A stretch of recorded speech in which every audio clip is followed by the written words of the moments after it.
नमस्कार, स्वागत है आपका आपके अपने ही यूट्यूब चैनल करमीर में। रेलवे की तरफ से अभी बहुत अच्छी भर्ती आई हुई है जिसे एनटीपीसी कहते हैं। ये जो वैकेंसी नंबर है 5 2024 यानी 5/2024 इस वैकेंसी का जो सीरियल नंबर है। विभिन्न प्रकार के जो नॉन टेक्निकल जो पोस्टें होती है ग्रेजुएट लेवल की उसके लिए आई हुई है। और पहले जो शॉर्ट नोटिस आया उसमें ग्रेजुएट लेवल के लिए और अंडर ग्रेजुएट 12वीं जो पास है वो बीए जो ग्रेजुएशन नहीं है उनके लिए भी वैकेंसी अभी वो 20 सितंबर से शुरू होगी। और ये ग्रेजुएट लेवल वालों के जो ग्रेजुएट पार कर चुके हैं उनके लिए जो आवेदन है ये 14 नवंबर से शुरू हो चुके और 13 अक्टूबर तक इनके जो आवेदन है ये हो जाएंगे। और ये विभिन्न जो पोस्टें आप यहाँ से ये जो देख रही है इन पोस्टों के लिए ये भर्ती आई और इसका डिटेल नोटिफिकेशन हम आगे देख रहे हैं। तो इनमें जो जो चीज़ें हैं महत्वपूर्ण चीज़ें उसके ऊपर हम नज़र डालेंगे। तो ये जो पोस्टें हैं इनका ये पे लेवल है और इनका कितना जो इंक्रीमेंट जो पे लेवल है और मेडिकल स्टैंडर्ड कितना है, आयु कितनी चाहिए, तो वो सारा इसमें दे रखा है। जैसे चीफ कमर्शियल कम टिकट सुपरवाइजर की 1736 ऑल ओवर इंडिया पोस्टें हैं। स्टेशन मास्टर की 994 है। गुड्स ट्रेन मैनेजर जिसे पहले गुड्स गार्ड कहा जाता था उसकी 3134 ऑल ओवर इंडिया पोस्ट है। जूनियर अकाउंटेंट असिस्टेंट कम टाइपिस्ट की 1507 है और सीनियर क्लर्क कम टाइपिस्ट की 732 है। इस तरीके से ग्रेजुएट लेवल की अभी 8113 पोस्ट है ऑल ओवर इंडिया। जो इसका डिटेल्स नीचे हम देखेंगे मंडलवार अलग अलग दिया हुआ है। और अभी ऐसी भी खबरें आ रही है रेलवे की तरफ से कि इसमें भी पदों में बढ़ोतरी होगी। तो ये और भी अच्छी बात है। जो पिछली जो भर्ती जो आई थी उसमें लगभग 35,000 प्लस पोस्टें थी और ये जो पोस्ट है ये 8,000 ऊपर और 3,000 जो अंडर ग्रेजुएट की अभी जो 20 तारीख को आएगी वो लगभग 11,000 प्लस पोस्टें हो रही। तो उस 35,000 के मुकाबले ये काफ़ी कम है लेकिन फिर भी अच्छी भर्ती कही जा सकती है। और इसमें जैसे ये एज दे रखी है, जैसे इसमें 18 से 36 साल है। तो इसमें यह एक चीज़ मेंशन कर रखी है इसमें जो जो कोविड-19 का जो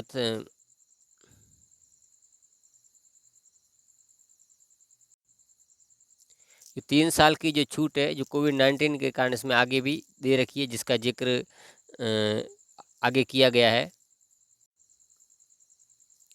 अब हम बात करते हैं कि इसका जो सिलेक्शन प्रोसेस वगैरह क्या होगा। तो इसमें दे रखा है जो एक सीबीटी होगा, कंप्यूटर बेस्ड टेस्ट होगा। और उसके बाद जो टाइपिंग जो टेस्ट होगा वो ये जो क्लरिकल जो पोस्ट है सीनियर क्लर्क है और जूनियर अकाउंटेंट टाइपिस्ट है इनके लिए ये टेस्ट होगा। और जो स्टेशन मास्टर के कंप्यूटर बेस्ड एप्टीट्यूड टेस्ट होगा। और जो गुड्स गार्ड ट्रेन मैनेजर है और सीनियर कॉमर्शियल कम टिकट कलेक्टर है उनके लिए सीबीटी जो टेस्ट है फर्स्ट सेकंड वो होगा। उसके बाद डॉक्यूमेंट वेरिफिकेशन होगी। वो इन पोस्टों के लिए जो कोई भी जो टाइपिंग टेस्ट वगैरह वो ये नहीं होगा। तो वो इसमें दे रखा है। अब आपका जब जो शॉर्ट लिस्ट जो सीबीटी होगा, सीबीटी 1 के बाद सीबीटी 2 के लिए 15 गुना जो बुलाया जाएगा। और उसके बाद जब सीबीटी 2 में जो सेलेक्ट हो जाएंगे, मेरिट में आएंगे, तो उनमें से जो टाइपिंग जो टेस्ट या एप्टीट्यूड जो टेस्ट होगा उसमें 8 गुना जो विद्यार्थी है वो ले लिए जाएंगे। और अगर हम नेगेटिव मार्किंग की हम बात करें तो इसमें 1/3 नेगेटिव मार्किंग रहेंगे। जो सीबीटी 1 है, सीबीटी जो 2 है उसमें जो नेगेटिव मार्किंग,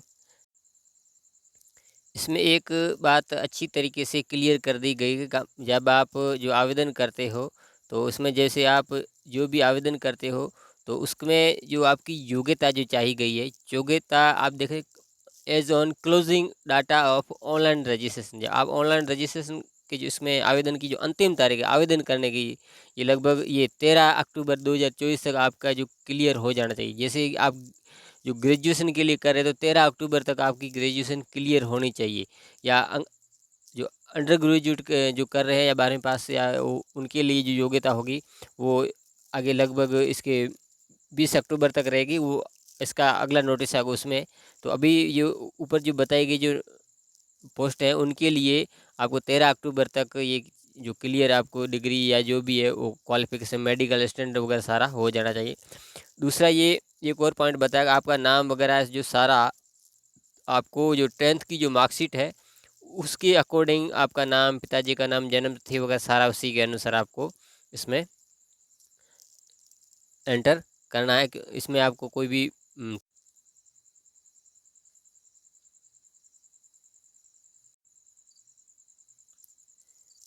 जो SC ST के जो स्टूडेंट है उनको एग्ज़ाम के लिए जो ऑनलाइन जो फ्री ट्रेवल का जो फैसिलिटी वो आप देनी पड़ेगी। उसके लिए आपको जो SC ST जो सर्टिफिकेट है वो आपको इसमें अपलोड करना होगा।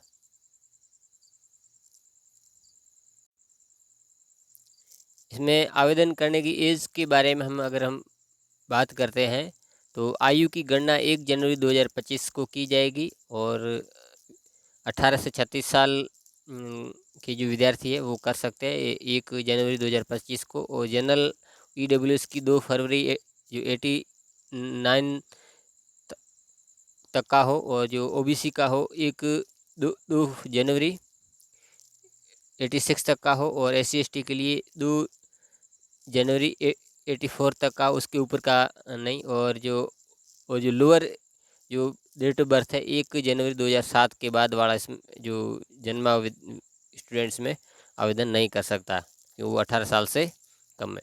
और बाकी अगर इसमें छूट की हम बात करें तो अलग अलग कैटेगरी को इसमें दी हुई है। और बाकी 3 साल का जो कोरोना पेंडेमिक हुआ था उसका भी इसमें इंक्लूड किया गया है। और अगर हम इसमें फ़ीस की हम बात करें तो SC ST या अदर जो भी है उनके लिए 250, और इस जनरल और OBC जो क्रिमिनल ले रहे हैं उनके लिए 500 रुपये फ़ीस है ये। और ये जो फ़ीस है आपको फर्स्ट जो भी CBT होगा उसके बाद जो जनरल वाले या जो OBC वाले जो 500 रुपये फ़ीस करेंगे उनमें से उनको 400 रुपये जो फर्स्ट जो CBT होगा, फर्स्ट जो प्री एग्ज़ाम होगा उसके बाद उनको वापस मिल जाएगी।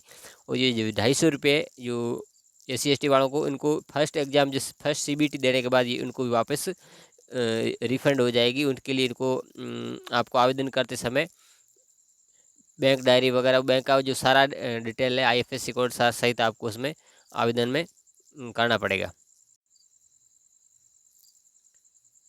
आप जो क्लोजिंग इसमें डेट है वो आपके पेमेंट के लिए 15 अक्टूबर 2024 है, उसके बाद ये नहीं है। और जो आवेदन है आप 13 अक्टूबर तक इसमें कर सकते हैं। तो इस लास्ट डेट का आपको ध्यान रखना। आपको इससे पहले ही आपको लगभग 10 अक्टूबर तक लगभग सारे आवेदन क्लियर कर देने हैं, कि बाद में सर्वर की भी दिक्कत आती है। तो अंतिम डेट का इंतजार न करते हुए टाइम पे आपको आवेदन कर देना है। जो गवर्नमेंट जो सर्वेंट है, जो गवर्नमेंट लगे हुए, उनको NOC लेनी पड़ेगी अपने जो संबंधित डिपार्टमेंट जिसमें वो लगी हुई है, उनको NOC लेनी पड़ेगी। वो NOC इसमें आपको अपलोड करनी पड़ेगी। और इसमें सिलेक्शन प्रोसेस वगैरह इसमें दे रखा है, जैसे CBT 1 होगा, CBT 2, उसके बाद CBT 2 होगा। तो ये मैं पहले बता दिया है। और CBT जो 1 होगा उसमें अगर हम सिलेबस की बात कर लेते हैं तो ये आपके 90 मिनट दिए जाएंगे और 100 सवाल आएंगे। जीके जो जनरल अवेयरनेस है, जीके जिसमें सामान्य ज्ञान, सामान्य विज्ञान दोनों, करंट अफेयर्स वगैरह सारे इसमें शामिल है। 40 क्वेश्चन और 40 नंबर, और मैथमेटिक्स 30 क्वेश्चन 30 नंबर, और रीजनिंग 30 क्वेश्चन 30 नंबर के रहेंगे। ये रही CBT 1 की बात। और नेगेटिव मार्क 1/3 है एक।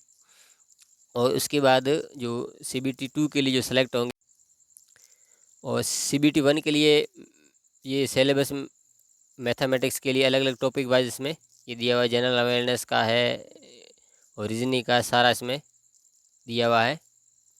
और जो CBT 2 है, और उस जब CBT 1 की जो मेरिट होगी वो 15 गुना उसमें से लिए जाएंगे हर पोस्ट के लिए। और इसमें थोड़ा सा चेंज किया है। क्या आप 90 तो मिनट मिलेंगे लेकिन सवाल बढ़ जाएंगे, 120 सवाल हो जाएंगे। तो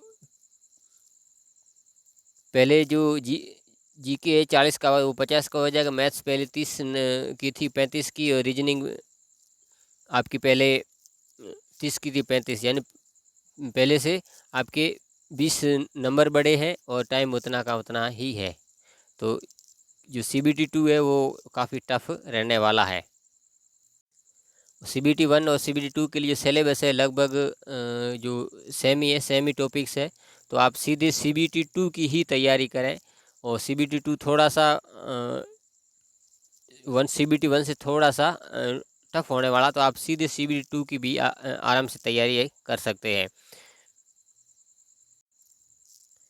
जो विद्यार्थी टाइपिंग टेस्ट के लिए जो सेलेक्ट होंगे वो उन्हें हिंदी और इंग्लिश में अलग अलग वर्ड दे रखेंगे। इंग्लिश के अंदर उनकी 30 वर्ड और हिंदी के अंदर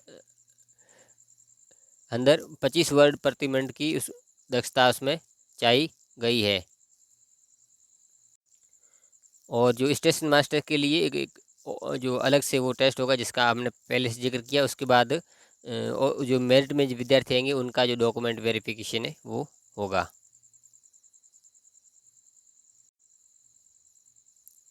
अब किन किन पोस्टों में जो टाइपिंग टेस्ट होगा, ये सीनियर क्लर्क में होगा, जूनियर अकाउंटेंट असिस्टेंट में हो, होगा। और जो गुड्स ट्रेन मैनेजर में कोई जो टेस्ट जो कोई स्किल टेस्ट नहीं होगा, लेकिन स्टेशन मास्टर में कंप्यूटर बेस्ड एप्टीट्यूड टेस्ट ये होता है और वो लिया जाएगा। तो ये जो अलग से टेस्ट की बात हो गई। इसके लिए जो आवेदन आपको जो विभिन्न प्रकार की जो RRB की जो है उनकी वेबसाइट पे जाके, जैसे अहमदाबाद, अजमेर, प्रयागराज, बेंगलुरु जी, इनकी वेबसाइट जो है यहाँ पर इसी में जाके आपको आवेदन ये करना है। और अब आगे हम वैकेंसियों की बात करते हैं। इस विज्ञप्ति में जो दिव्यांग लोग हैं उनके लिए भी इसमें आप आवेदन कर सकते हैं। तो इसमें जैसे ये ब्लाइंड, BL बोथ लेग्स, इसमें अलग अलग ये टेबल्स में दे रखी है, आप अपने इस हिसाब से। जैसे 2 कैटेगरी ऐसी, जैसे स्टेशन मास्टर और जो ट्रेन गुड्स मैनेजर, इसमें किसी भी प्रकार का जो दिव्यांग जो कैंडिडेट है वो किसी भी प्रकार की वो आवेदन नहीं है। जो कोई भी किसी भी प्रकार की दिव्यांगता का जो व्यक्ति है इसमें आवेदन नहीं कर सकता है। बाकी अलग जैसे क्लरिकल वगैरह है या इसमें बाकी पोस्टों में ये दिव्यांग है वो इसमें आवेदन कर सकता है। जैसे इसमें इसकी फुल फॉर्म वगैरह इसमें सारी इसमें दी हुई है, तो वो कैटेगरी आप इसमें देख सकते हैं। अब इस नोटिफिकेशन में अलग अलग RRB वाइज विज्ञप्तियाँ दी गई है पोस्टें। जैसे ये RRB अहमदाबाद है, इसमें जिसमें अलग अलग जो डिटेल जो नोटिफिकेशन दिया, जैसे ये आपके चीफ कॉमर्शियल जो क्लर्क की जो भर्ती है उसमें कितने कितने जो कैटेगरी वार जो पोस्ट हैं वो है। और स्टेशन मास्टर की कितनी है, अलग अलग पोस्ट है इसमें। जैसे चीफ कॉमर्शियल क्लर्क की बात, टोटल 157 पोस्ट हैं, जिसमें जनरल की 61, SC की 23, ST की 11, OBC की 45, EWS की 17 है। स्टेशन मास्टर की बात करें टोटल आपके 71 है। और 32, 10, 4, 17, 8 इस तरीके से कैटेगरी वाइज अलग अलग। गुड्स ट्रेन मैनेजर की भी 244 अच्छी पोस्टें हैं। और सीनियर क्लर्क की भी इसमें अच्छी पोस्टें दी हुई है। अब अगला अजमेर है, तो इसमें थोड़ी पद कम है। जैसे अहमदाबाद में 516 पोस्टें थी और अजमेर में कुल 132 पोस्टें ही है, तो इसमें कुछ कम है। और एक और चीज़ मैं आपको बता रहा हूँ कि इसमें ये जो NWCR है या NWR है या WCR है, तो ये नॉर्थ वेस्ट रेलवे है या वेस्ट सेंट्रल रेलवे है वो दिया हुआ है। तो इसमें आपको जब ये प्रेफरेंस करेंगे, इसमें आप किस पद के लिए आप प्रेफरेंस भरना चाहेंगे, तो वो आपको यहाँ से सेलेक्ट करना पड़ेगा। तो ये इसका पूरा जो नोटिफिकेशन ये लगभग 80 पेज का है। तो इसका मैं लिंक इसमें दे दूंगा, आप वहाँ से आप इसका डिटेल आप इसमें पढ़ सकते हैं। 80 पेज है। बाकी आप जिस जोन में भरना चाहो वो तो आप उसमें आवेदन कर सकते हो। तो और ये आज इसी वीडियो में जो कुछ महत्वपूर्ण बातें खास खास थी उसमें हमें डिटेल किया। बाकी डिटेल में आपको जो अगर कुछ और इसमें डिटेल्स चाहिए तो आप कमेंट कर देना, मैं उसका लिए अलग से आपका मैं वीडियो बनाऊंगा। तो ये वीडियो अच्छा लगा तो लाइक कर दें, चैनल को सब्सक्राइब कर दें, बेल आइकन दबा के नोटिफिकेशन ऑल पर क्लिक कर दें, जैसे मैं इस तरह का महत्वपूर्ण वीडियो बनाऊंगा उसका नोटिस आपको मिल जाएगा। मिलते हैं अगले वीडियो में, तब तक के लिए धन्यवाद।